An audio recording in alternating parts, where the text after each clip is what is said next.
What's up, YouTube? Back at you with another video, another quick take. I got my main man, my partner, my brother here. In the words of Nas, it's been a long time coming. Thanks for having me again, bro. Always appreciate it. Yes, sir. So we've got a situation here that I have to talk about. And as some listeners may know, we just did a recent quick take, I think about a month ago, about the Diddy trial. And basically, I gave my thoughts on the trial, as did you. So we've got an article courtesy of ABC News, which says Sean Diddy Combs' trial reaches an end with mixed verdict. It says the highly anticipated trial of hip-hop mogul Sean Diddy Combs has reached an end. The jury found Sean Combs not guilty of racketeering conspiracy, the most serious charge. The jury found Combs guilty of transportation to engage in prostitution in connection with his ex-girlfriend Cassie Ventura, and guilty of transportation to engage in prostitution in connection with his ex-girlfriend, who testified under the pseudonym Jane. He was found not guilty of both charges of sex trafficking by force, fraud, or coercion in connection with Ventura and Jane. Combs was accused of being the ringleader of an alleged enterprise that abused, threatened, and coerced women into prolonged, drug-fueled sexual orgies with male prostitutes, which he called freak-offs, and then threatened them into silence. Combs has said that all of the sex was consensual and that while his relationships sometimes involved domestic violence, he wasn't engaged in trafficking. Combs' lawyer, Mark Agnif, I'm not even going to pronounce their brother's last name, said Combs was simply part of the swinger lifestyle and that he vehemently denies the accusations made by the SDNY. So, I know we had a couple of discussions about the trial, one that was on YouTube and one that was offline. So what I want to do is I want to get your thoughts on the verdict. Yeah, it's funny because I was just doing an interview about this with a female comedian, and we were talking about this exact same thing. So for me, I'm not shocked. Going back to our original quick take, here's what I said before, and I still stand on it because I think this is what the verdict proved. Is P. Diddy a sexual deviant, whatever? Of course. But here's the thing. People are, I wouldn't say excited, but they're not shocked because I feel like the FBI reached a lot with this case. If they would have stuck to the core principles of, the video, domestic violence stuff, he'd be doing 25 years to life right now. But I think because they decided, hey, he's a rich man, with Jeffrey Epstein and all these other, famous people who's went down, they thought, hey, we already got R. Kelly, we got Jeffrey Epstein and all these people. Why not get him too? And I feel like they overreached, and I think they didn't do a good job building the case. And that's why he's, whatever he gets sentenced, he'll be free, in probably 10 years. Because at the end of the day, the FBI reached, they didn't go into the case with all the facts. And I feel like hitting someone with RICO, yes, it's a big deal, and everybody thought he was going down. But I feel like they just jumped the gun, didn't get all their ducks in a row, and now they got to reap in the loss. Because if they would have just stuck to the things that were easily proven on camera, Diddy would be found guilty of all charges. But they decided to add a couple extra things on top, to sweeten the deal for him, make sure he rots in prison, and they lost. And so, in terms of the verdict, I'm not shocked. I saw this coming. I didn't see that he was going to get found guilty on all the major stuff, but I'm not shocked, especially when you watch. I won't make this long-winded because I'm going to let you go. But when you watch people who testified in that same trial do interviews right after getting off the stand talking about how they feel about the case and how, the prosecution was, making up a couple things, they tarnished their own case. So, I'm not shocked one bit. All right. Now, I'm gonna say this as far as the verdict is concerned. And for those of you listening, if you want my thoughts on why I believe Diddy is guilty, you can watch or listen to the previous quick take that we did. I say that to say this. I stand on all those reasons for why I think he's guilty, because I still think so. I genuinely believe that he should have been found guilty on all these motherfucking counts, not just, how many was it he was found guilty of? just 2 of them. So 2 out of 5 charges he was guilty of. I think he was guilty out of all them shits.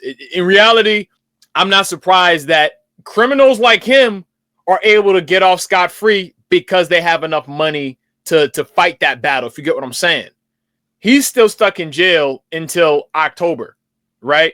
And I think that serves for his benefit because they're going to factor in the time served. You know what I'm saying? Like, you know how, like, if they already held you in custody for a long time, when they finally sentence you, they're going to factor in the time that you already served in jail in their sentencing already.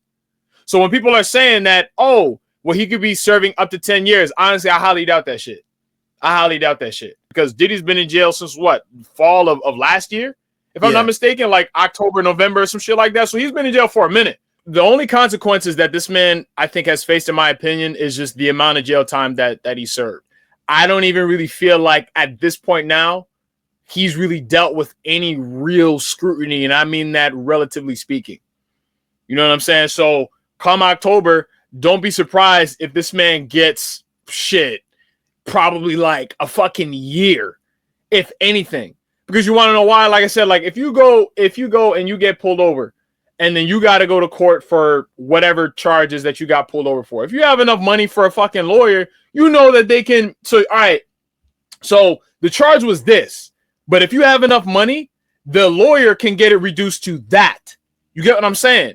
So if you look at all of these serious charges that he got charged with, it was like, okay, you could be charged with sex trafficking, but we're only going to get you for this. That's basically what happened to him. Basically, you know, and to me, that's not real justice, in my fucking opinion. Because I know for a fact, if let's say a guy that didn't have nearly as much money as Diddy, you know what I'm saying, to defend him in court, you don't think they would have gotten him for all 5 charges if he didn't have the type of money that Diddy has? That's a fact. Yep. If Diddy was not a multimillionaire that could afford the top tier elite lawyers to communicate with the prosecutors and the judge and all that shit, you honestly think that he would have walked away with being guilty on just 2 lesser charges? That motherfucker is guilty. Guilty. And I followed the majority of the trial. And based off of what I've heard from, again, legal aficionados and experts and all that shit, and people that were actually doing their due diligence and covering the day-to-day as far as that trial is concerned, that nigga's guilty. That nigga's guilty. The only reason why he got off was because he had enough money. That is it. Because if you did that same shit that he was doing, that same shit, if you ran out of funds to cover your fucking legal fees and all that shit, you would be in jail for 20 years. You would get the maximum shit. You would get the maximum sentence if you do not have enough money. No, you're right. But I think it's twofold. I think what you said is a big problem with a lot of people. There's a lot of people who don't have the money he has, the resources, the funds, the connections, that get railroaded in the justice system because they don't have the money to fight these cases. Now, the FBI has a 97% conviction rate. And most of that is because most people take plea deals because going against the FBI, most people don't have that type of money and resource to go against them. I think with Diddy, and I think people, let me say this. There are people to this day who celebrate R. Kelly. There's still women going to his jail cell, going outside the prison, trying to get it, autograph or whatever, try to sneak a peek at him.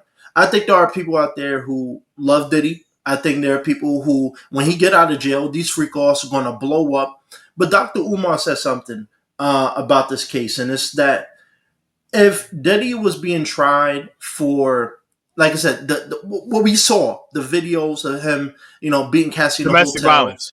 Yeah, domestic violence stuff. He would have been found guilty. The problem is, and this is why I said, when you have the same people that was brought as witnesses by the prosecution doing an interview with DJ Vlad and other platforms talking about how the facts of the case weren't true, that taints the case. And I know there was one juror, they was having trouble with this one juror. I can't remember the exact details, but I think he was talking about how I think he saw something outside the courtroom or online about the case, and it kind of changed his opinion on it. And I think that is the problem.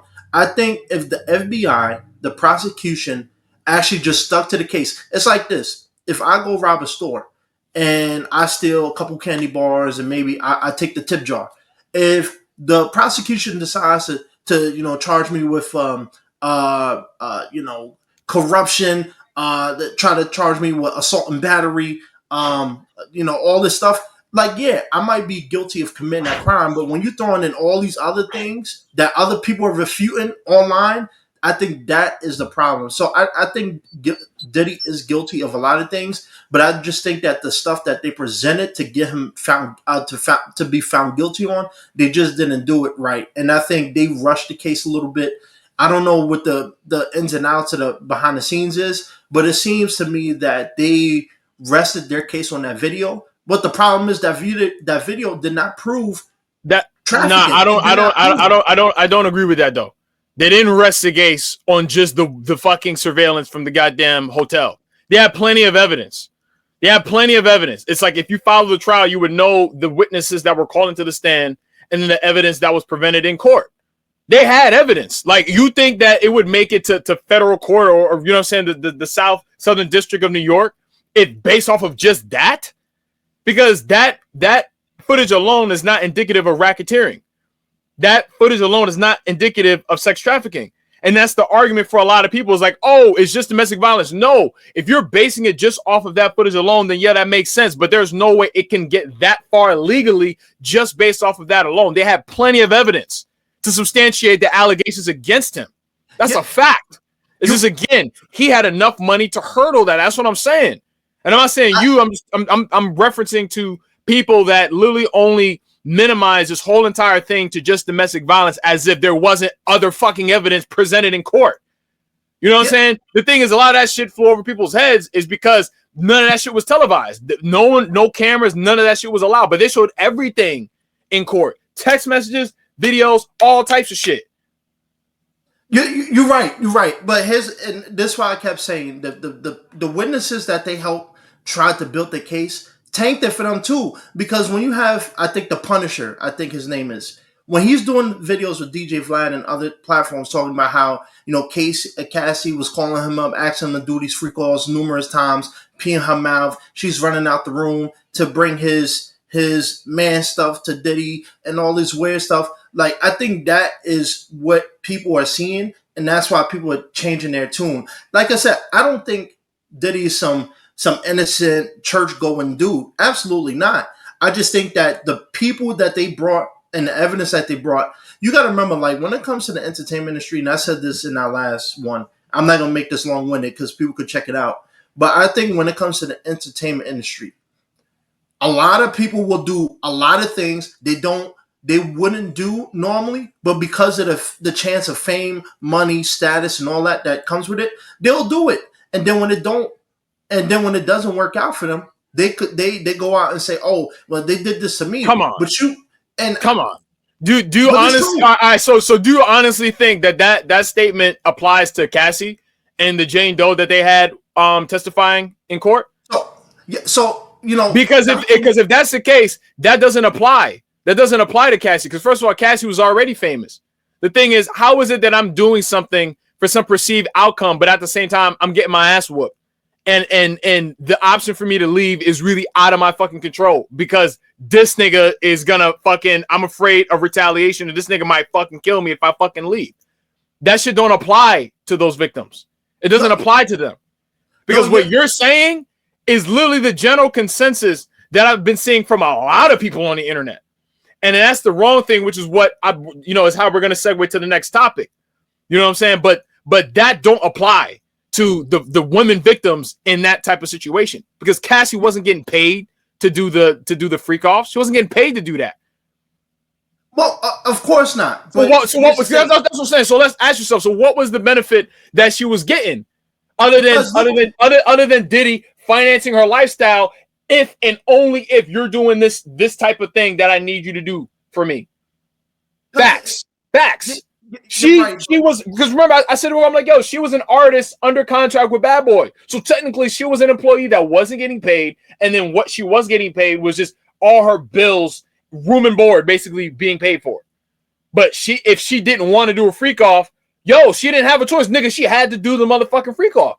If she had to feign compliance and all that shit to appease the aggressor, she's gonna do that because she's a woman. What could she do in defense of a nigga like Diddy? because he whooped her ass plenty of times already. So we can't point the finger at the victim in this particular situation. As much as people want to, you can't. And if you do, you're uninformed. You make a good point, but my whole rebuttal is this: at the end of the day, the facts are so blurred that everybody thought Amber Heard was the victim and Johnny Depp was the just this rich white privileged man beating her down, and it turns out she's shitting on the bed and doing all this weird stuff. I think with Cassie and Diddy, yeah, she might have been famous, but being famous don't mean rich. There's a lot of famous people who are broke. Ronnie, rest in peace to Mr. Coleman. I'm forgetting his name from Different Strokes. He was a famous dude. Gary Coleman. Gary Coleman. Yes, excuse me. Gary Coleman. He was a famous dude, and it turns out this dude was broke. He was working dead-end jobs in Utah to make money. So I think with Cassie, here's the thing. I don't think you're wrong. I think what happens is Cassie's famous, but P. Diddy is way more famous, way more money. It's like 50 Cent hanging out with a Bill Gates. Well, not that crazy of a difference, but 50 Cent and a Bill Gates. Yeah, 50 Cent is rich and powerful, but Bill Gates is way more than that. So I think with Cassie, it didn't start out this way. And I think that's what people are looking at. Like, yeah, okay, she might have been a victim. But let's say, I'm going to use an example. Me and you, we get in the gang together and we go, around New York City, terrorizing people, robbing old ladies, robbing other gangs, shooting people and all that, right? Now, we both are doing this. But then one day, I'm just like, you know what? I'm tired of this. I want more to cut. I don't want to keep splitting the profit. So I start beating you up. I start threatening you like, yo, you going to do this for me. But I'm taking more money than you're getting that you used to. Now, at some point, we get caught. If you go to court, yeah, you can say, he did this to me, right? But what about the victims prior to that? They're not going to want to hear that, oh, you robbed this old lady because I beat you up, even though that's not true. And I think that is the problem with Casey. I don't think nobody's making fun of her. Well, some people are. Let me clear that up. People are blaming her. People are pointing the finger at an obvious fucking victim. Yeah, but that's why I said, like, the people that they brought on the case also tarnished it, because when you have the male escorts and stuff going on off camera, well, on camera outside the courtroom, saying that, yo, I never talked to Diddy, I never saw him. Cassie was the one. I was doing everything with peeing in her mouth and doing all this stuff. Like, I think that is what she could be a victim. Well, I think she is a victim. But I also think she also had a big part of playing it, because you can be both. You can be a victim, but also a culprit. Well, because they had a personal relationship. So obviously, yeah, the lines between personal and professional business, was obviously blurred. But we can't dispute the fact that really the choice was out of her motherfucking hands, because the looming threat of violence was a constant factor in their relationship. But if I'm in a relationship and I tell a girl, yo, bruh, if I come home and you're not there, I'm gonna kill you. And she stays, and then y'all check our text messages, and she's acting all happy with me. You know why? Because she don't want me to kill her. That's why. So we can't look at those text messages and say, oh, well, she was happy on Wednesday, but then the week before that, I was just threatening the girl's life. So the dynamic of that relationship, the balance of power was very lopsided. That was not an equal relationship. We had one guy that was in power and then another girl that was just following orders.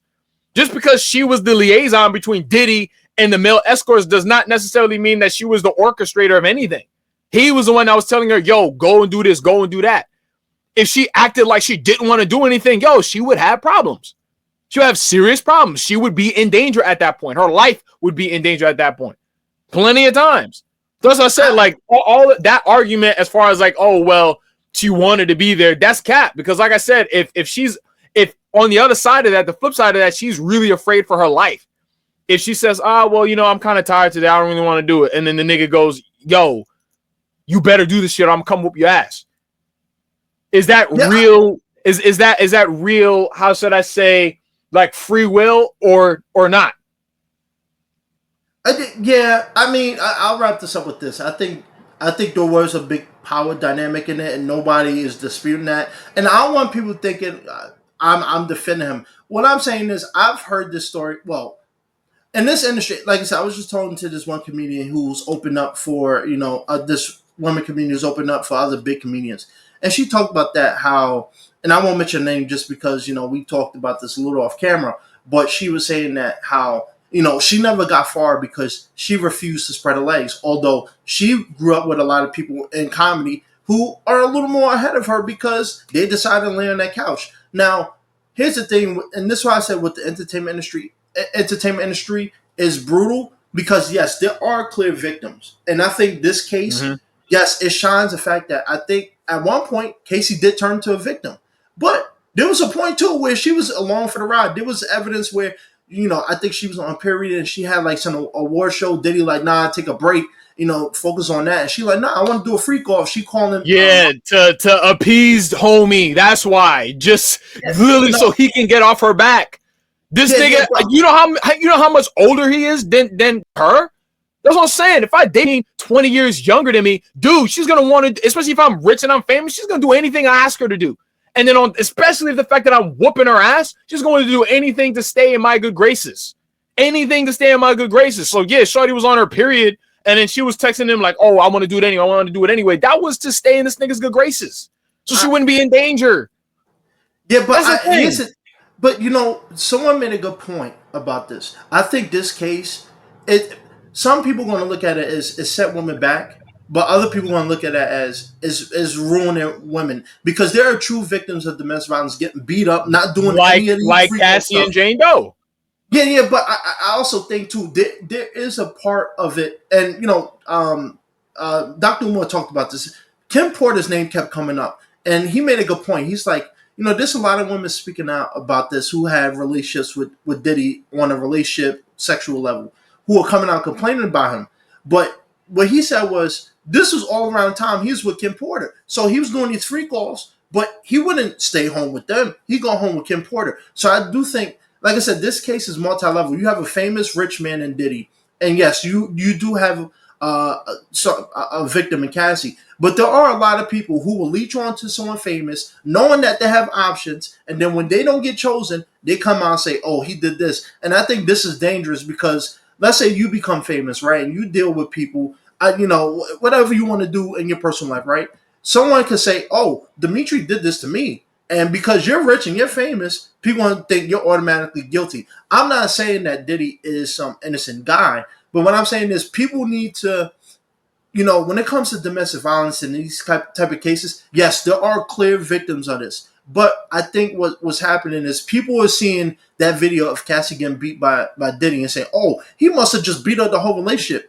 Not so fast because there's been times in this relationship. He was beating her ass the whole entire relationship. But we don't know that from one video. Because that was the evidence that was brought up in court. That's what I'm saying. Like, I don't know how much of the trial that you actually followed and shit like that. I'm talking about the day-to-day updates and shit like that. Like videos that content creators were making, live stream videos where they were literally reading all the court documents, everything that was happening, play by play, evidence and everything. He was whooping her ass the whole entire time. Like, you don't know that he was whooping on Kim Porter too, and she's not even alive. You got Al B. Shore, who she used to be with, even said like, "Yo, there's no way that this woman, shouldn't be alive right now." And then if she's not alive right now, based off of everything that's happening, we know who to blame. And based off of everything that's come out, whether you know about it or not, would you really put it past this guy? Because I said it before. If I'm willing to whoop a woman's ass who clearly poses no threat to me whatsoever, and I'm beating her up, there's not a lot more you can put past me, past that, at that point. That's what I'm saying. Like, because you said a little bit earlier, like you don't want people to feel like you're defending Diddy, but you know what's funny is that the majority of people are actually defending this guy. They're actually defending this guy, saying the same things as you. So in fact, listeners that are listening to this right now are probably going to agree with you more so than me. I'll throw this at you real quick, and I'm gonna keep.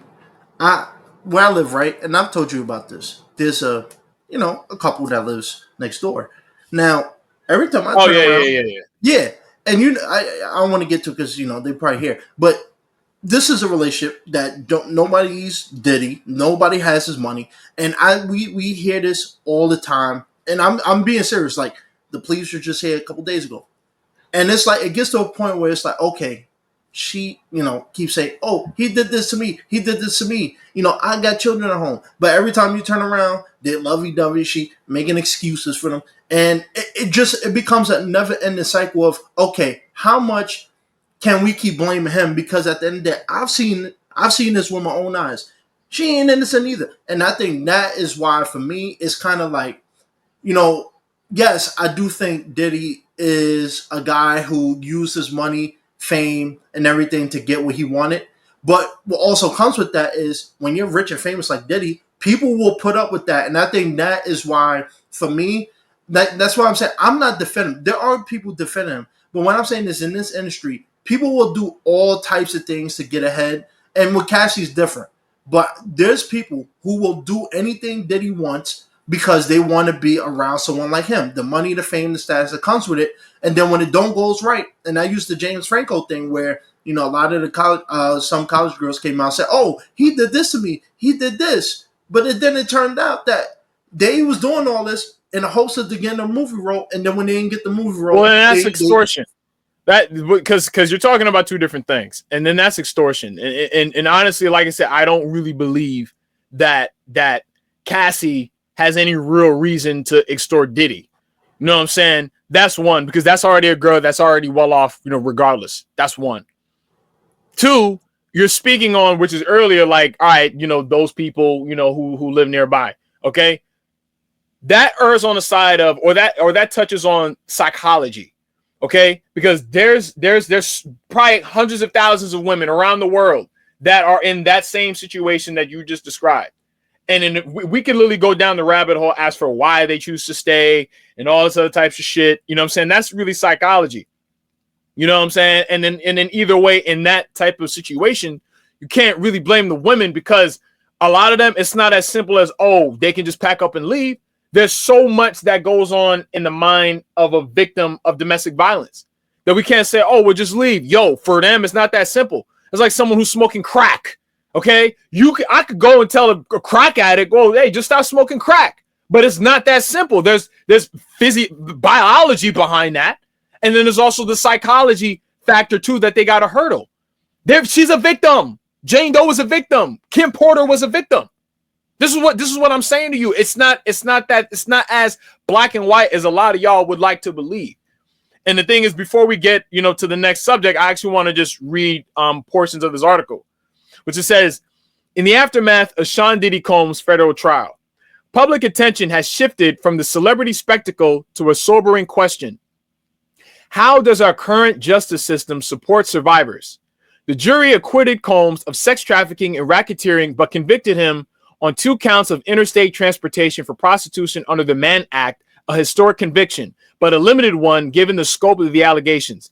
After the verdict, Combs reportedly received a standing ovation from fellow inmates who are fucking criminals themselves at the Metropolitan Detention Center in Brooklyn, New York, directed at a man accused by at least 7 women of orchestrating decades of abuse. That applause illustrates how power can distort perceptions of justice. That is a fact, because the perception of justice, and I'm really going to talk about perception in a little bit. I'm really going to get into that. The perception of justice is literally warped, distorted, skewed with this whole entire thing. Like, I don't know what the fuck is going on, why like people really think that Diddy being only fucking found guilty of 2 of the lesser charges is something to fucking celebrate, because it's not.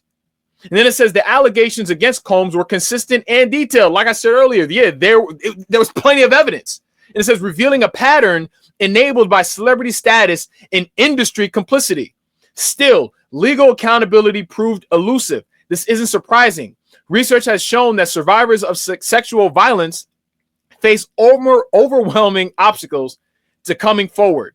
70 specific barriers have been documented, from fear of retaliation, like I said earlier, and institutional mistrust, to the psychological toll of shame and self-blame. You see what I'm saying? This is everything I just said. I didn't even read the whole entire, a piece of the article yet. I only skimmed through it. So these obstacles intensify when the alleged abuser holds immense wealth and cultural cachet. This is what I'm saying. They're not going to be quick to want to come out and say something because they know what they're up against. And it says Combs once celebrated white parties, and we ain't even talking about the freak-offs, offer a striking example. Hosted in places like Saint-Tropez, East Hampton, and Beverly Hills between 1998 and 2009. These exclusive gatherings drew major celebrities and were lauded also as freak-offs. Private after-hours events where drugs, surveillance, and coerced sex were purportedly common. Some women reported being plied with substances and trapped in hotel suites without their phones or the ability to leave. These accounts dismantle the illusion of glamour and expose a darker truth. Systemic abuse thrives beneath the surface of prestige. And then it ends by saying, despite these allegations, Combs's partial acquittal highlights the difficulty of pursuing justice when legal frameworks don't align with the lived realities of trauma. According to research, jurors are more likely to believe survivors when multiple allegations are presented, but only if they understand trauma dynamics. So you see what I'm saying? So I'm just gonna keep it real. You don't really have a thorough understanding of trauma dynamics, dog. You don't, and that's okay because not everybody is informed or educated on that topic. So you see why a nigga like fucking Diddy can get off the way that he is when a lot of people share that same sentiment when they all they have to do is see some text where it seemed like she was happy on Monday and be like, oh, well, if you're so abused, then why are you offering to do a goddamn quick take? Oh, so you must want to be there. So why are we even doing this? That's a fact. Then they're going to say, oh, just as easily they're going to say, oh, well, then she wasn't sex trafficked because she wanted to be there. That is wrong. And that is incorrect. A lot of people do not understand what's going on here. And it says delayed reporting, a common scientifically supported aspect of trauma recovery, can still be misinterpreted as dishonesty to jurors and the general public who aren't educated appropriately. That gap between knowledge and legal instruction remains one of the most significant hurdles for survivors navigating the court system. So you see how that whole article supports everything that I just said in terms of responding to your point. Yeah. Because it's not that you're just misinformed. Because I don't even think you really mean to fucking defend this guy. I mean, I think. Well, I'm only gonna say you specifically, because I know there's a lot of motherfuckers that just love Diddy. And like I said in the previous quick take, all you niggas only like this guy because he's rich and he's famous and he has things that you don't. So you are gonna look at this guy through, the halo, effect bias. Because again, people just automatically assume, oh, because somebody's rich and famous, and the public perception is, oh, they're rich and powerful, you just automatically gonna rock with them. That's wrong, and I don't agree with that. And that lends itself to the second portion of this quick take, which DL Hughley says, courtesy of Yahoo.com through Vibe, says DL Hughley slams morally bankrupt people celebrating Diddy verdict. Now the article goes on to say, DL Hughley is not here for anyone celebrating Sean Diddy Combs amid the partial not guilty verdict in his controversial sex trafficking trial. While speaking to TMZ, the comedian explained that while he believed the disgraced hip-hop mogul was overcharged, which is fucking false, okay? He wasn't overcharged. He was rightfully fucking charged. The trial revealed stuff that is immoral, quote unquote. I think that it's clear that Puffy wasn't charged for the things he did. He was charged in this vague, amorphous. The judge, even during the trial, you could see he was having a hard time buying it. I don't know how he would know that because the shit wasn't fucking televised. So detailed the 62-year-old. I think it shows two things. Money will buy a great defense. I think if he's charged and he has a public defender, he's convicted, which is what I was saying earlier. He continued to explain they didn't charge him for domestic abuse. They charged him for all of these terms that they just couldn't prove. No, it's just that these were charges that money was able to fucking hurdle. He said the conversation turned to not just the trial, but the widespread reaction. Combs was found guilty on 2 federal counts of transporting women across state lines for the purpose of prostitution, blah, blah, blah. And he said after the verdict was revealed, many took to social media to celebrate the victory, including Kim Porter's best friend, Tiny Hairs. I don't even know who the hell that is. Boozy. Additionally, after the verdict, several people gathered outside the courtroom and publicly doused themselves with baby oil. Oh, my God. I think there are people who are morally bankrupt. I say that all the time, exclaimed Hughley. Even if Puffy wasn't convicted of the most serious crimes, he still whooped a woman in front of everybody. Now, he wasn't charged for that. and the feds wouldn't charge him for that. Obviously, the feds wouldn't be involved in something like that, but it speaks to who we are as a society. Even if he's not guilty of the crimes charged, he is a horrible dude. I can root for a man to get justice. That's different than celebrating this verdict. They're two different things. He continued, they clearly charged him and overcharged him, and I think there was a racial component. No, there fucking wasn't. No, there wasn't. There's no denying it. To me, to celebrate it, he wasn't convicted of the most serious charges, but we still found out a lot of stuff that is immoral. So, what are your thoughts on what DL Hughley was saying? I guess in reference to people who are celebrating Diddy and the fact that they're morally bankrupt. Yeah, I thought about this as you was talking, and it kind of brought me back, a little side note to the whole, all the Louisiana convicts that escaped, right? There's one dude I think still out, Derek. People are creating Twitter pages. People are creating memes about how long he's been evading capture. Now, I don't know what his crime was, but the fact that people celebrate devious behavior is not shocking one bit, because at the end of the day, people, for some reason, we live in a society now where people love the raunchy, the weird, the crazy stuff. So many people. Luigi Maddaloni, I'm forgetting his name, the one that shot the CEO point blank in the head in New York City. He has lines of people outside the courtroom cheering for him, because people just, I don't know what it is, but people just look at people like that and they just, there's something there I can't explain. But to DL's point, I do think he was overcharged, and I think that's the problem. I think, like I said, he wasn't. Like I said, I think with Diddy, if they would have kept it simple, straight to the point, and then throw all these ridiculous charges, like for the fact that they charge him with, all this prostitution and stuff like that. Okay, there's a case where you could say,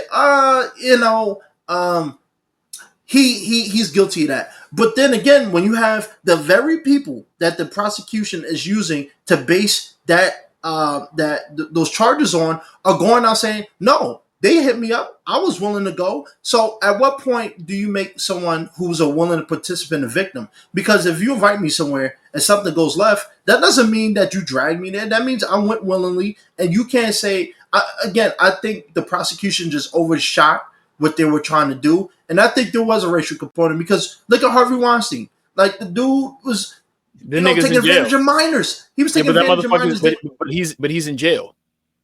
So it's not like we're not. Huh? I think he appealed, if I'm not mistaken, and he's out. Well, last I checked, and I'm gonna Google it right now. Last I checked, he was in jail, but I mean, we'll find out. And regardless, he was held accountable for the shit that he did. He was held accountable. And mind you, right now, yeah, Harvey Weinstein is still publicly disgraced, but Diddy isn't getting that same type of scrutiny that Harvey Weinstein is getting. That's a fact. He's not. Because I don't remember people defending Harvey fucking Weinstein the way that people are defending Diddy right now. And he was doing this. They were doing the same shit, except Diddy, what he was doing was way more elaborate than that. Yeah. So about the Harvey Weinstein, because I looked it up. So he was sentenced to 16 years. He appealed it, and it was actually upheld, the overturnment, because of egregious errors by the prosecution and procedure. So, like, technically he is in jail, but he's not in jail for all the things he went in originally. So that's what I'm saying. Like, people with money, yeah, and that's what I'm saying. You got money, they'll always reduce the shit. You're still gonna serve some time, but they're gonna reduce it so you can get out in a year or 2 years or some shit like that. Yeah. So to go back to DL's point, yes, money is a double-edged sword, because yes, when you have money, it affords you a lot of power, a lot of things that the average person can get. But then again, when you don't have money, a lot of people get railroaded all the time. That's why the FBI have, shout out to the FBI. I don't hate them, but that's why they have such a high conviction rate, because when they present a case, they know 9 times out of 10, you can't fight what we doing. So either you plead us out, or you're going to have to risk going to trial. And unless you have Disney money, Bill Gates money, Elon Musk money, you can't really beat us in that. So it's like, by the way, I'm sorry. It just says Harvey Weinstein is currently serving a 23-year prison sentence in New York for sexual assault and rape charges, which were handed down in 2020. On February 23rd, 2023, he received an additional 16-year sentence in California for rape and sexual assault charges, bringing his total sentence to 39 years. And he's 73. Okay? So that's what I'm saying. So he's still in jail, and then he got justice. You know what I'm saying? But the thing is, the difference between those two is that if all Cassie was going to freaking sue him for was domestic violence, you think he would go to jail for that if that's all she was going to charge him? You know what I'm saying? He was going to be charged for? No. They knew because Diddy is way bigger and more powerful than Harvey Weinstein. So they're really going to get him. They would have to get him and prove the shit that he was really doing behind closed doors, which is all 5 counts he was charged for. And I think that you can't bring down a guy like that with just domestic violence under your belt. You need to have, some real, charges behind you. Yeah, no, you're right. And I think that's the problem. When this case was presented, it's been they broke up how many years ago? Like 6, 7, almost 10 years ago. They stopped dealing with each other. She moved on. She has a husband. She was pregnant at the time of this case. So why are they bringing this case now? Like, there had to be something else that they had against them outside of Cassie. And I think that is one of the biggest problems, because one, you have a civil lawsuit that she rightfully deserved to get, and she got. But why bring the case right after? Like, why do you do the case first and then do the civil case? I mean, that doesn't matter. But what's your angle by bringing up that point? What are you trying to say? My angle is, when it comes to someone like Diddy, I just felt like they overplayed their cards, and they because when you look at the opening trial, all they kept playing was the video. So if you're going to play that video, playing what video? Seriously, dog. You do honestly think that that's all that they're playing? You got to be kidding me right now. No. But what I'm saying is, when you play a video like that, if you're charging someone with domestic violence, okay, he is guilty. But when you charge him of trafficking across state lines and stuff, when you have this very same witnesses who you're presenting this charge about, saying, no, I was a willing participant. I went. They called me. I had a good time. I kept going. How is that unlawful trafficking? And I don't think you're really understanding the assignment, dog. Because I explained all of that in the first quick take. I explained all of that. And then even that was the whole reason, my whole reasoning behind, the supporting article that I just read, was to really help illustrate her side and the rationale behind that. And we keep getting back to square one, because it's not that she was a willing participant. Y'all keep saying that. I mean, you and also the rest of the people that I've seen in Instagram comments, YouTube comments, all types of shit saying the same thing over and over and over again. That's like saying people women who are being human trafficked, because that happens every day. Unfortunately, that happens every day. Hundreds of thousands of women and young men, they go missing every day. And that's like saying, okay, one of these instances of sexual encounters between them and their captors, the motherfuckers appear to be enjoying the shit. The victims appear to be enjoying it. So does that fucking make them a willing participant? Because they're not a willing participant because they're not allowed to leave. Because I said that in the first quick take, that hotel surveillance footage, that was proof of sex trafficking, because she was leaving a freaking freak off. That's why he came out in a robe and in socks. She was not allowed to leave. That is sex trafficking, because that's violence, coercion, and fucking force. All types of shit. So how is she a willing participant when, she wanted to leave, the nigga told her she can't leave, and then that was a repeating pattern throughout their whole entire relationship. And a lot of his relationships with the majority of his women, I think very few of them said, he didn't really put hands on me. But there are other women clearly saying that, he physically abused them. That's sex trafficking. That is sex trafficking. I think what you misheard, I wasn't talking about her. I was talking about the witnesses, because they brought, I think, like I said, Monster, another male escort, and somebody else. And they did interviews after he got off the stand talking about how they was getting phone calls to come do these free calls multiple times. They willingly went out there by themselves, had a good time. Yeah, the male escort is not a victim. I'm not talking about him. The only reason why you would bring a guy like him to the stand is literally to substantiate the prostitution charges. He's not a part. Yeah, he's not really a victim. He's not a part of that. That's not who I'm referring to. I'm not defending him. No. But what I'm saying is, like, if you're going to present a case like that, your witnesses also have to bring a certain type of thing. So when you have someone like him talking about, oh, I went there willingly, had a good time. Cassie was the one calling me, giving me the money, doing that. I'm not saying she is not a victim. What I'm saying is the prosecution has to prove he is the one. And I think that is the issue. When Who's the one? Like Diddy. Diddy is the one that's facilitating all this. Because let's say, like, if you're a drug kingpin, right? Let's say they want to take you down. They call me. It was like, oh, all this drug money and stuff. Tell me about this. And I say, oh, I never dealt with Dimitri. I dealt with, this guy and this guy. He never gave me anything. They gave it to me. That destroys their charge against you, because even if you are guilty of facilitating it, they can't prove you are the one that facilitate all of this. And I think because the line. Well, that's generally how it works when you're the fucking ringleader of an alleged sexual, freak off enterprise. You know what I'm saying? I don't know if you've ever seen New Jack City, but it's the same thing. The way that the CMB was set up was that a lot of shit couldn't get back to fucking Nino Brown because there was a chain of command. So even if they wanted to say, we know you're in charge, they had to prove it. But he has so many people up under him actually doing the dirty fucking work that it's hard to pin him with shit. I mean, and literally that happens at the end of the movie anyway. It was very hard for them to prove that shit. So yeah, when you're the fucking head of an enterprise, you think it'd be smart if I'm Diddy and I'm the one that's making all the text messages and the phone calls. In fact, it's actually smarter that I have my bottom bitch do it, because then if she ever tries to come out and say that I'm doing this to her, I can literally create a paper trail saying that she was the one that was doing shit. You see how it works? That nigga was playing chestnut checkers. You also gotta remember, you don't get to the status position of a Diddy and not be smart at what you're doing. That nigga knew what he was doing. That nigga knew what he was doing. Yeah, but you also gotta remember too, and this is the underlying missing piece that is starting to be talked about.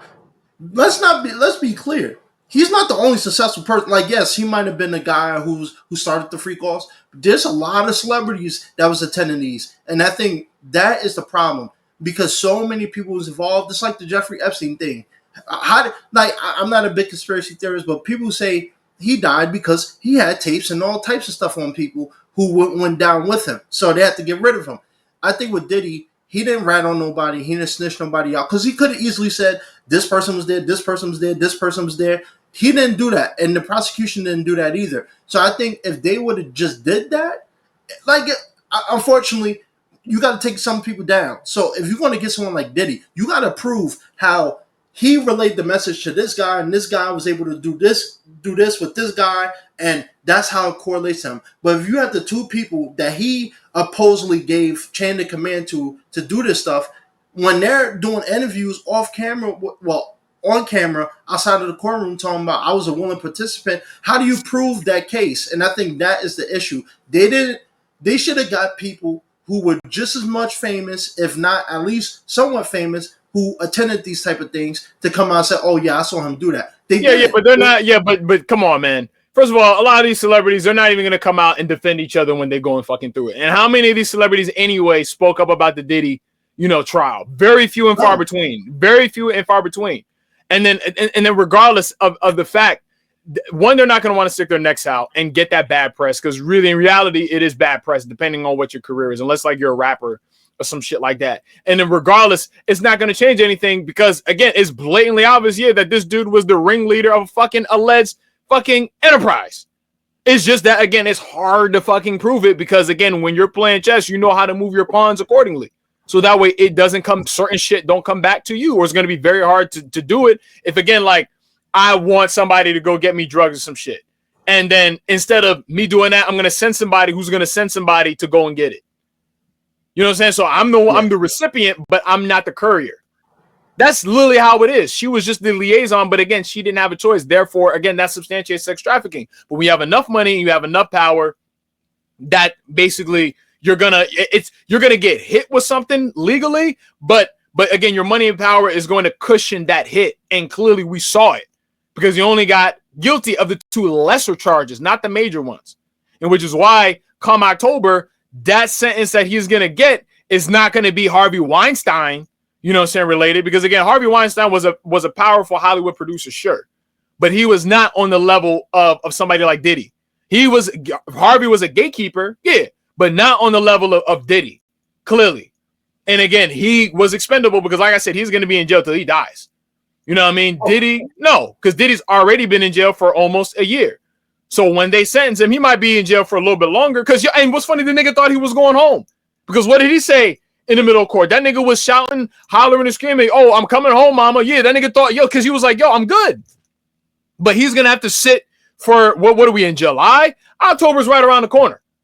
And then the judge is going to say, okay, you've been found guilty of these, freaking conspiracy to transport, prostitution, blah, blah, blah, whatever. And then we're going to factor in the 10 months that you already served or 11 months, whatever. And then after that, they're going to say, okay, you're going to have to serve 6 months, X amount of years of probation, blah, blah, blah. And then that's it. So this time next year, Diddy's going to be out. I would not be surprised. This time next year, this man is going to be out. And his career, in my opinion, didn't take that much of a hit. And the reason why I say that, and this is the main focal point of this quick take, not necessarily to discuss the verdict, even though I did want to talk about that, but I wanted to talk about the moral bankruptcy that DL Hughley kind of partially got right. And when I say that because we're literally living in a fucking society where Will Smith is more hated and disliked than Diddy right now. Right now. I did not see people defend Jonathan Majors as hard as they're defending Diddy right now. And Jonathan Majors, I don't want to talk about innocent. We literally have footage running away from that girl in the middle of the street. And people did not defend him. People did not defend him the way that they defended Diddy right now. Jonathan Majors' career is not the same anymore. And he did way less than what Diddy was doing. But people not defending him. Will Smith's whole career was about positivity, spreading knowledge, putting smiles on people's faces, putting out good movies, good music, and all types of shit. But because he slapped Chris Rock publicly to defend his wife, you know what I'm saying? And he's putting out music that people don't like.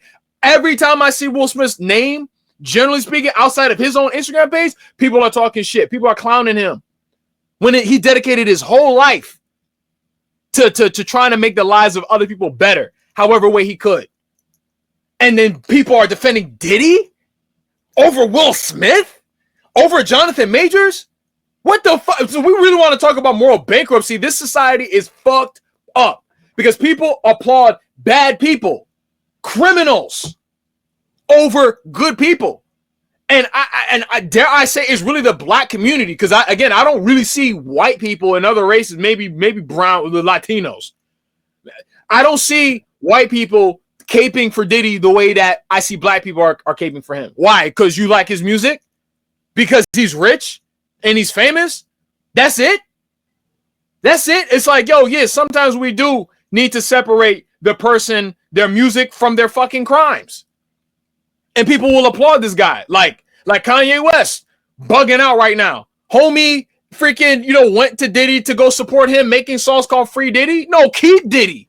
Because he belongs under the jail. This is what I said the other day. I said this like last week on my Instagram story. Let it have been Chris Brown that was doing all of this shit right now. Nobody would defend that man.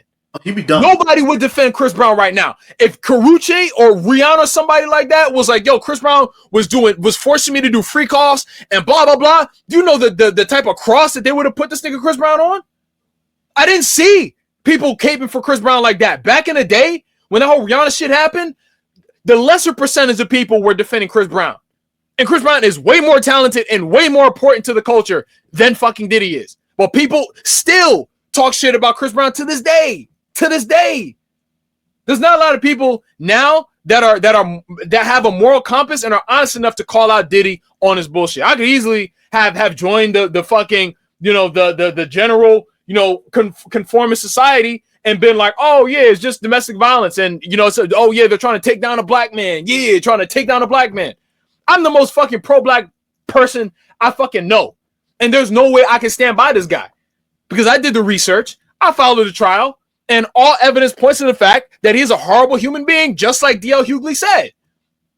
The only thing that I don't agree with DL Hughley is the fact that no, he was not overcharged because he was doing all of that shit. He was doing all of that shit. It's just that, again, if we're going to talk about conspiracy and all that shit, yeah, perhaps, yeah, maybe they were trying to make a fucking example out of Diddy by him suing this company. Where it could be possible. I'm not saying it's true or not. I'm not saying that excuses shit that he was doing, but they're like, oh, okay, we've been protecting you. You want to attack this guy? Okay, so then we're going to pull the curtain up on all the shit that we know you're doing, and we're going to make an example out of you.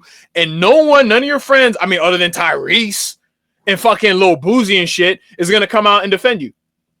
Because none of them came out and defend him. Watch. This time next year, this guy's going to be doing press tours, media tours, talking about, using race as an excuse and injustices and all types of shit. That's exactly what he's going to be doing.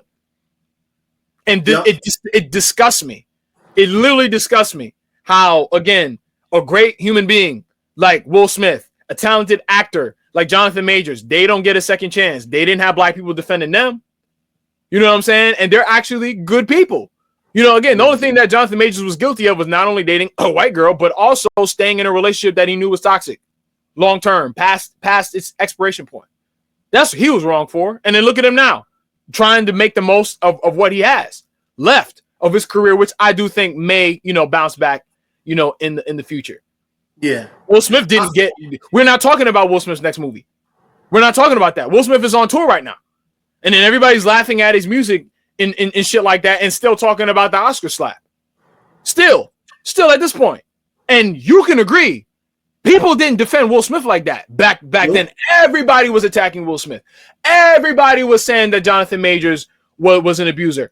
Everybody was saying when he got on stage and was crying at the Hollywood Unlocked Awards with fucking Iyanla Vanzant, everybody was like, oh, he's an actor. Those are fake tears.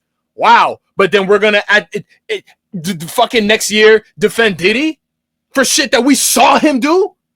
For shit we didn't even see footage of Chris Brown doing anything with Rihanna. But the way that people reacted is as if we saw everything.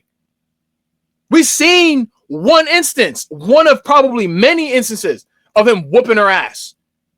And we're just going to act like we don't see it. And we're going to act like he's some kind of victim because we think that she's a willing participant and that he was overcharged. Get the fuck out of here. Get the fuck out of here. This nigga Diddy belongs underneath the jail. Because Kid Cudi literally he was a witness too. Nigga said, dude bombed his fucking car, traumatized his damn dog. Nigga said, yo, they ran up in his crib. They I don't know what they did to the dog, but he was like, yo, they locked the dog in a room. He said the dog was never the same since after that break-in. And that when he confronted Diddy about this shit, he said the nigga was just standing there like a Marvel supervillain. You know why? Because he knew he was untouchable. I'm pretty sure, yeah, he probably felt like Thanos because he's like, yo, I'm a billionaire. I'm black. I got the culture and society behind me. What can happen to me? Until he attacked a white liquor company, allegedly, or sued them, allegedly. You know what I'm saying? So we really have to look at ourselves as a society right now and look at the downward spiral that we're going down. Because this is literally edging into dystopian Black Mirror shit, slowly but surely, because I'm literally seeing it with my own eyes. I'm watching it happen. Like 10 years ago, right now, it was 2015. The media and society was not the way that it was right now. We were still like digital and all of that, but we were still connected in some way, shape, or form. But yeah. But now, I don't know what the fuck. And morally bankrupt is correct, but there are so many words that I could use to describe fucking people, dumbass NPCs that are getting behind Diddy and horrible ass human beings like that and applauding this man and saying that it's fucking justice. No, it's not. No, it's not. I don't give a damn who you are. If you're doing heinous Harvey Weinstein ass shit, you need to have heinous Harvey Weinstein consequences just like he got. Because Diddy should have the same type of time frame that he has. It's the same type of shit. And yeah, I do think that there should be civil cases brought up against him too. But again, when you have that amount of money, you're not going to see any jail time. You're not. If you're a regular person, yeah, you're going to see jail time. But if you got hundreds of millions of dollars liquid, you're not going to see any jail time. If anything, like I said, you're going to have to pay restitution. That's like Soulja Boy. Well, as a matter of fact, no, because it wasn't a criminal case. It was a civil case that he was charged with. So he had to cut a check, apparently. You know what I'm saying? But I feel like people like Diddy deserve to go to jail, especially when you're a repeat offender. You do some shit once, like I said, Chris Brown, you do some shit once, okay, fine, that was a mistake, clearly, because he never did anything like that again. The nigga was 18 years old. You get a pass. You get a pass for some shit you did when you was 18 years old, because you didn't fucking know any better. But you're 45, 50 years old. How old is Diddy? Like 58 or some shit? You know what you're doing. You know exactly what you're doing. So, yeah. Yeah, I'll just say this, as we wrap this up, the reason why I want people to, even though some people might agree or take sides in this, I want to say this because I've said this to you off camera. I think cases like this is important. I don't want people to get confused in the message. I'm not saying Diddy is innocent and he shouldn't go to jail. I just think the prosecution could have done a better job. And I think, when it comes to relationships in this industry, so many people are going to have, in a sense, the average person is going to be confused and conflicted on it because it's an industry everybody knows is built on exploitation, sex, money, drugs, and all this stuff. And I think what I don't want people to get lost in these cases, I'm glad this happened because it's going to shine a light on the stuff that happens behind closed doors in this industry. So many people have had their careers tarnished or even seceded because they did stuff like this, where they had to give up, morals and or bend morals in order to get ahead in their careers. And I want to say one thing real quick: the whole Justin Bieber thing. I know when this whole trial started, everybody's making fun of Justin. That I hated that because people were making fun of him. Oh, he was at the freak offs. First of all, he was a minor at the time, and two, that's not funny, to make fun of him. And so I'm not accusing Diddy of doing anything to him, but if something happened to Justin, that's not funny to be making fun of him. And I think that, like you said, there is to a point that DL Hughley is right. Like I said, people celebrating convicted, convicts escaping jail, hiding from the police. Like, since when is that something to get a Netflix special on? And he's getting one if he ever gets caught. He's getting a Netflix special when he gets out. And I think that is the issue with our society. But it's not that surprising because we live in a society where money is power, power is money, and we reward bad behavior. That's why so many people who become famous, not everybody, but good majority, whether influencers, rappers, whatever, they can do all these type of crimes and still have a lot of money and success because people, for some reason, they're attracted to the bad mag. It's the saying that people say about women, not to make it about women, but people say, oh, women want bad boys. Well, when you look at the track record, R. Kelly, P. Diddy, Harvey Weinstein, they still got people following them, men and women. They still got people outside the jail cell trying to, get an autograph. You got people throwing baby oil. I saw videos of that, people celebrating with baby oil. And I think we just live in a society where when you go viral for something, people want to latch on to the newest trend. The baby oil Diddy thing, I'm guilty of it. I know I'll be making jokes, but I do it because it's funny, not so much about the situation. But, regardless of the fact, I do think if you're celebrating on the fact that, he's about to become a free man, I will say this, Dr. Umar is right. These freak-offs ain't about to start. They're not going to end. If anything, they're going to get bigger because now people want to see what this life looks like. How can I be a participant in this show? How can I get involved with this? And I think, living in LA, I'm not shocked. I've seen it all. I've witnessed it all. I've been invited to these inner circles with celebrities. And let me tell you, man, if you think Diddy's bad, the whole industry needs a rework. And I think we're at that point where people are trying to change the guard of the gatekeepers, the people with the power who are doing stuff like this. Get them out of here. Get them out of here because so many people are victims. So many people are getting taken advantage. And so many people, and maybe I came across as harsh about Cassie. I shouldn't have because I'm sure there was a certain level of victimization there outside of the domestic violence. But I do think in this industry, we just need a cleanse. Get rid of the old people who are out here taking advantage, using their power and status to take advantage of people. And, if you're celebrating Diddy because you love him, then, you should take a hard look on what you support because you can't say something about Chris Brown, but then, share on Diddy. So I know I sound a little contradictory, but at the end of the day, Diddy is guilty of a lot of things. He should be in jail, and he should suffer a lot of consequences. So, that's my final thoughts. I will say this, and I'm quoting someone who commented on social media on a post that was related to the verdict, particularly idiot NPC Neanderthals dousing themselves with funky Johnson & Johnson baby oil. This person said that we're literally living in a Boondocks episode. Well, that shit looked like a Boondocks episode. And that's a fact. And the reason why I felt like that was like a poignant, profound comment was because Boondocks was like a satire, but also a critique of the black culture. Like, how should I say, the black community, quote unquote.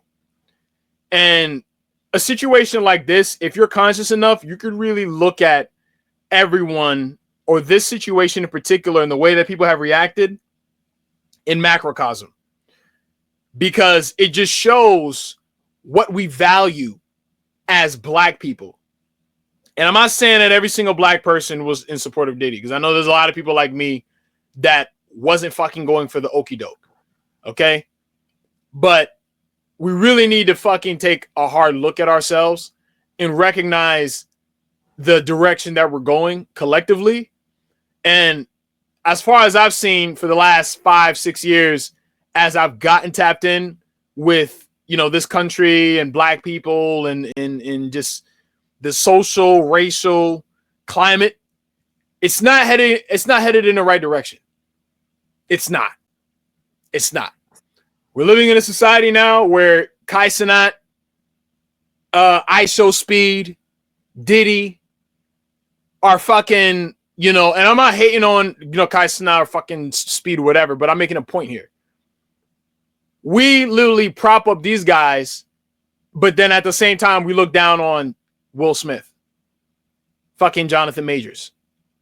You know what I mean? Like, we don't revere them when all they did was stand for positivity and tangible positivity at that, and knowledge and wisdom. You know what I'm saying? Like how, again, interviews that Will Smith does and red table talks and stuff. These were things that we can use to better ourselves. And I'm just keeping it a buck. What the fuck does Kai Cenat and ISO Speed do that we can say benefits collective society? How do they use their platforms and their fucking voices to let's say make the lives of other people better? These things are straight entertainment. And I mean, I guess that's cool if that's what you like, but I'm just making a point here. You know how niggas will probably go for the ignorant, gangsta thug rap song, and that should make it to #1 on the Billboard Hot 100. But then some conscious rap that's positive or some shit like that, that's not going to be nearly as popular. You know what I mean? When you're trying to actually improve lives and make the world a better place with what you're doing, that's not going to be, like promoted. It's not. It's like how Van Lathan said to fucking Kanye West on TMZ years ago. He was saying how like, yo, there's so many people out here, boots on the ground, that are literally trying to improve lives. And he was talking about like Chicago, for instance, and how like, yo, those people, they don't get the same reverence that a Kanye West does. But yet, I'm just saying, I love the old Kanye, but I'm making a point here. You got this guy who's bigging up Nazis. Now, this what he does. This is shit that he does. And no one says anything because he's rich and he's famous. So when we talk about moral bankruptcy, we really have to look at ourselves as a society and look at our collective values. Because remember, I talked about values in the last quick take, and I said that I asked myself, a couple of months ago, I said, well, what are my values? What do I value as an individual? And then from that point, I will live my life based on those said values, which should be rooted in righteousness and, good and light and positivity and shit like that. If I'm a famous person, people are not going to pat me on the back for that. They're going to be like, oh, that's boring. But if I do some ignorant ass shit, people are going to fucking, people are going to rock with that. It's like you'll get famous quicker for going into McDonald's and acting a fool, versus, let's say, going out in the street and trying to help people. feeding the homeless or some shit. You go to jail for feeding the homeless. Yep. So that's what I'm saying. It's like, and again, from the very impetus for people who are still listening, from the very impetus of my YouTube channel, which originally was a gaming channel, but as it evolved, I wanted it to be something of value.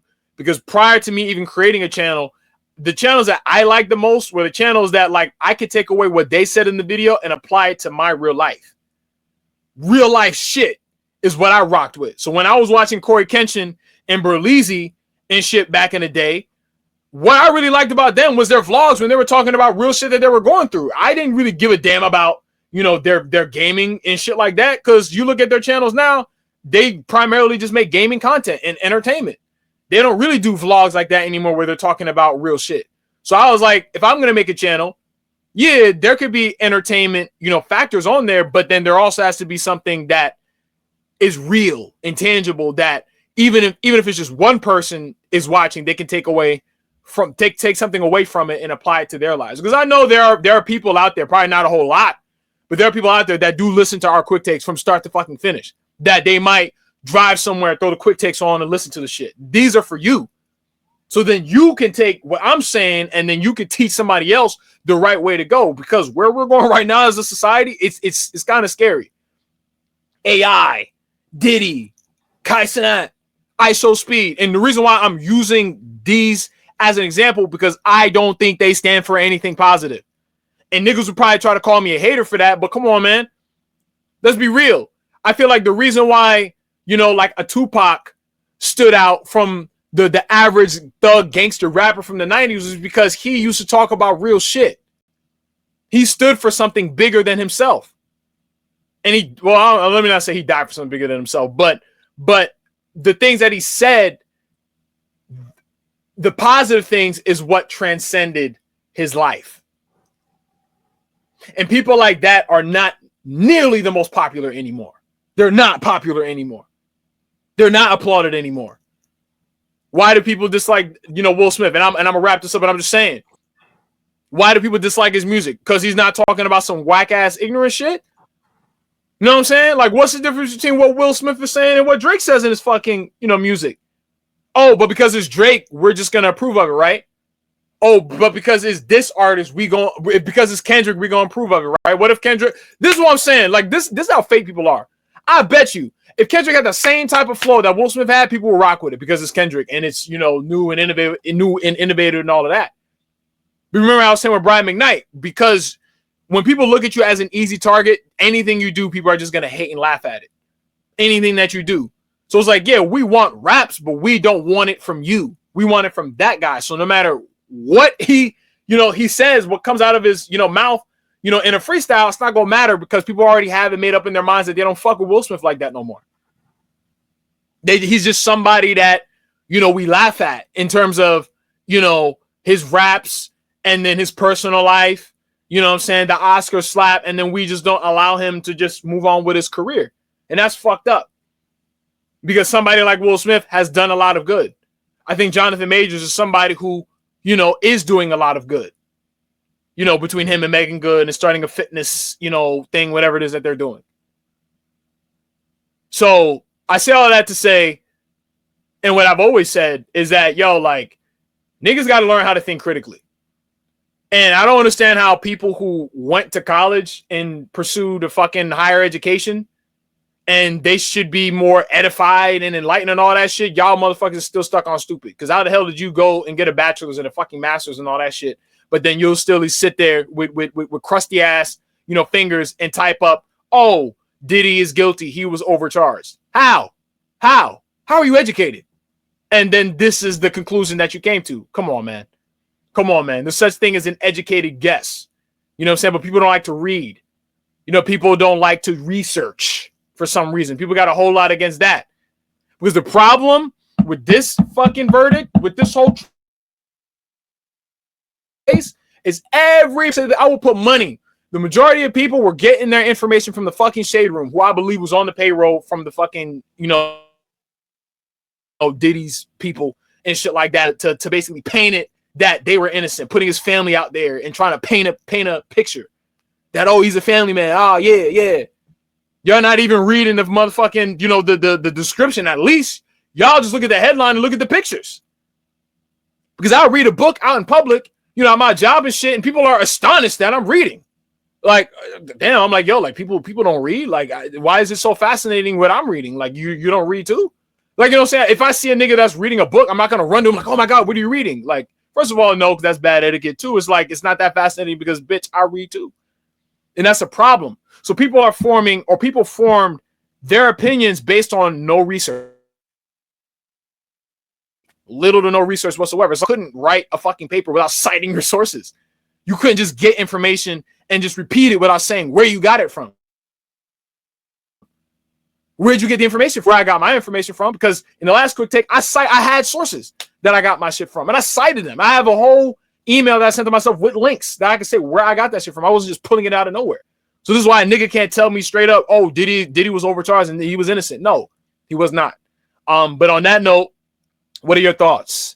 If you made it to the end of this video, please be sure as always to like, comment, subscribe, and I'll see you on the next one. Peace. Peace.